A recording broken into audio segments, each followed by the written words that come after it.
since the moment I met him, it's been such an amazing connection. I become a huge fan of him. Every single time I learn about a deeper dimension of what he does, and I'm excited for you guys to get to know him. Mike Goetz, come on out.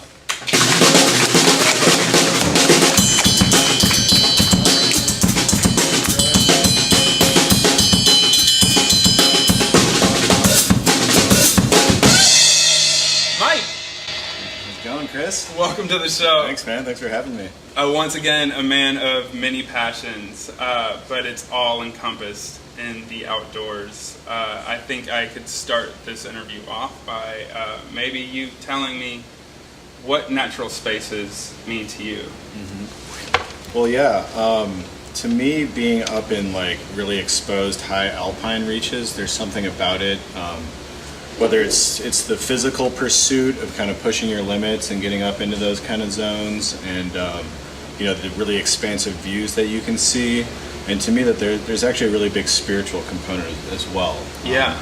Chatting a little bit earlier about like getting into a meditative state, to me, leaving my phone behind or putting it on airplane mode and being in those kind of places are kind of as close to being like the higher self that I know that I am.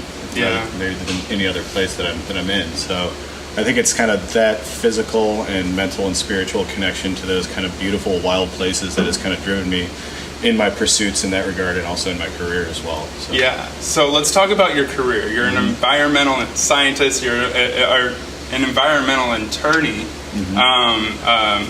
focused on utilities for the people of Oregon, finding more natural resources. Let's talk about that. Yeah, so I grew up outside of Chicago originally. I moved to Oregon about 8 years ago for law school down in Eugene at the U of O. And I was an environmental science major before that. Was kind of always drawn to the outdoors and to these kind of natural spaces, and decided to kind of go down a career path to help preserve and protect them. Yeah. I can kind of bring it all back to a really profound experience I had when I was studying abroad in Australia and doing a tropical rainforest studies program. And this area had just been totally hammered by logging throughout most of the 1900s. Really kind of pocketed fragments left of this like virgin rainforest that used to be kind of all across the landscape. Yeah.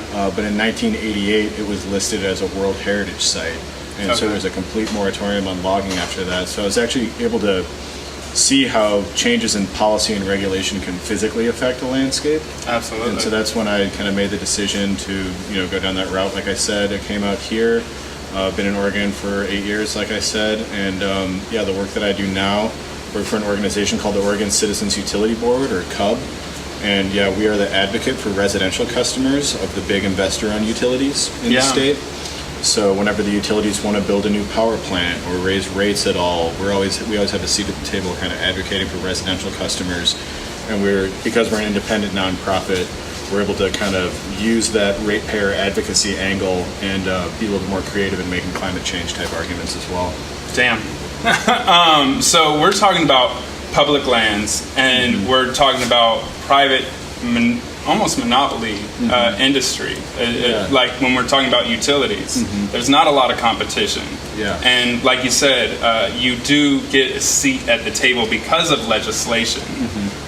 Tell me a bit about like what that process looks like when they do want to push to build coal mining utilities or stuff that is not definitely sustainable and leaching from the land. Yeah, certainly. So we're fortunate here in Oregon that we have a pretty progressive energy policy overall, and the utilities that we work with we're starting to see them come around and kind of be committed to a more sustainable future.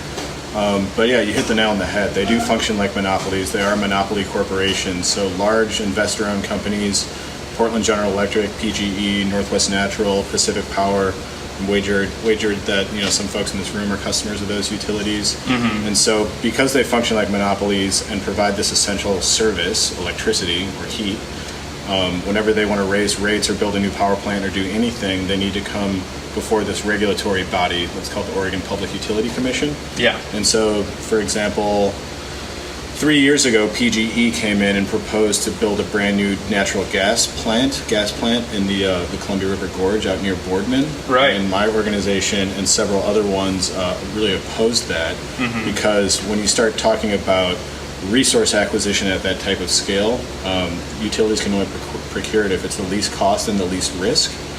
Pretty easy to figure out what the cost is going to be, and that can be subject to some fluctuation in, like, natural gas market pricing, for example. Right. But as far as the risk component, we've seen coming down through the legislature over the years here in the Pacific Northwest and Oregon specifically, carbon pricing and taxing initiatives.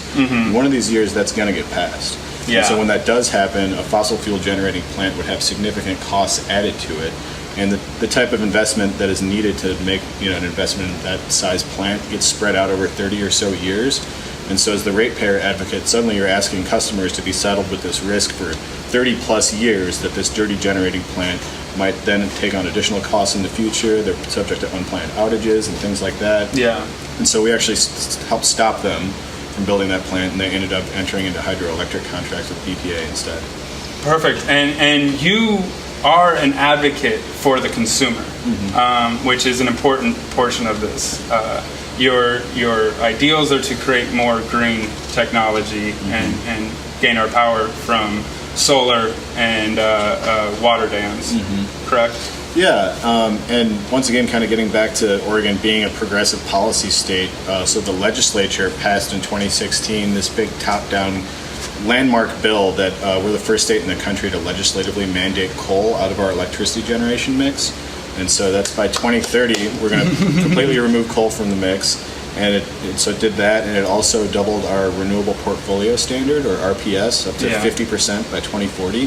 So by 2040, as these coal plants are getting phased out, there's kind of enough time for the utilities to plan and work with stakeholders to make sure that new renewables are brought on to kind of fill that load need that's being left when the other plants close. Yeah. And so we're kind of working within the framework of that legislation and making some of the economic arguments like the ones I kind of alluded to earlier. We're able to kind of help them in that transition. Mike, I want to applaud you, and we definitely should.